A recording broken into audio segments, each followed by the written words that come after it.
Hello students, welcome to business studies class of +2 commerce.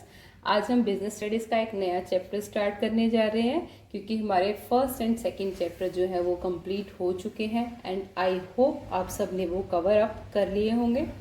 सो आज का हमारा जो नया चैप्टर है वो है चैप्टर 3 बिजनेस एनवायरनमेंट। तो इसमें हम सबसे पहले डिस्कस करेंगे एनवायरनमेंट का मीनिंग क्या है। Business environment, business environment is the sum total of factors, forces, institutions, persons operating outside the control of a business enterprise but affecting the performance.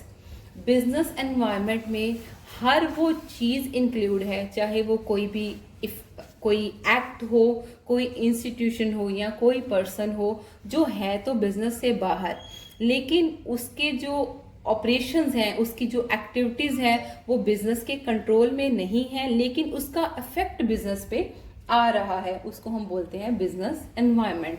मतलब हर बाहर वाली वो चीज़ जो हमारे बिजनेस पे कुछ ना कुछ इफेक्ट डालती है उसे हम बोलते हैं business environment. Some companies may use the environment in the favor while other may not be successful in taking its advantage. अब बिजनेस को सक्सेसफुल बनाने के लिए हमें एनवायरनमेंट को अच्छे से स्टडी करना पड़ता है। जो लोग एनवायरनमेंट को अच्छे से स्टडी कर लेते हैं वो उसको यूज़ करते हैं अपने फेवर में, मतलब वो हर अपॉर्चुनिटी का फ़ायदा उठा लेते हैं।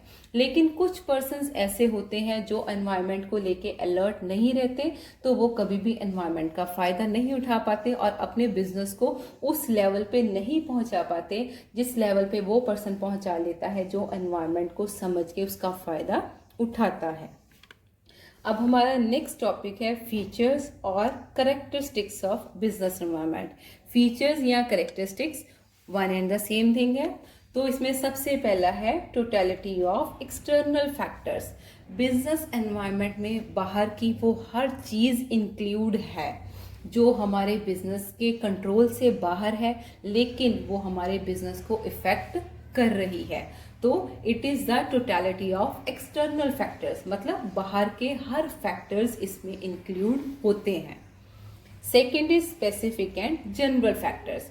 बिजनेस एनवायरनमेंट में दो तरह के फैक्टर्स होते हैं, एक होते हैं स्पेसिफिक, एक होते हैं जनरल। अब इसमें क्या फ़र्क है? स्पेसिफिक मतलब जैसे कि कस्टमर्स जो हमसे सामान खरीदते हैं, इन्वेस्टर्स जो हमारे बिजनेस में पैसा लगाते हैं, और कॉम्पिटिटर्स जो हमारे बिजनेस से compete कर रहे हैं।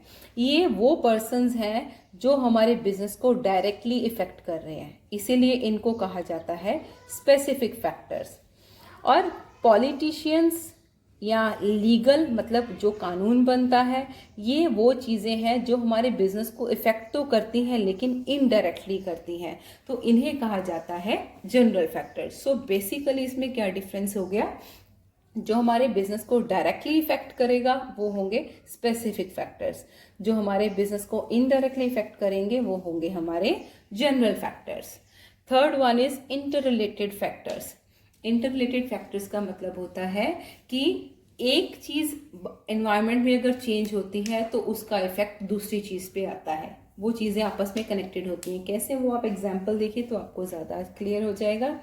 Increase in purchasing power of middle class has increased demand of durable goods.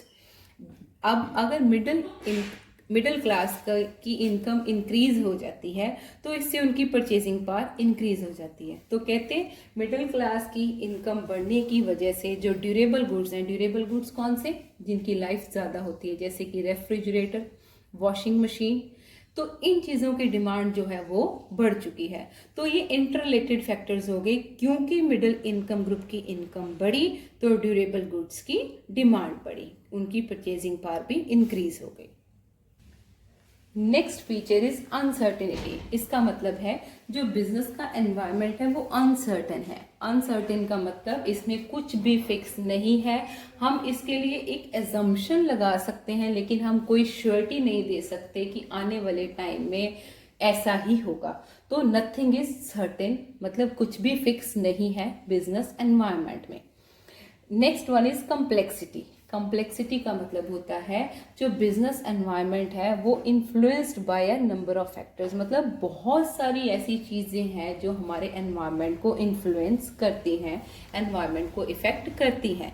तो जैसे जैसे एनवायरनमेंट चेंज होगा वो आगे इन्फ्लुएंस करेगा हमारे बिजनेस को, मतलब वो आगे इफेक्ट डालेगा हमारे बिजनेस पे। Next feature is relative impact, मतलब एनवायरनमेंट का जो इफेक्ट है वो differ from country to country.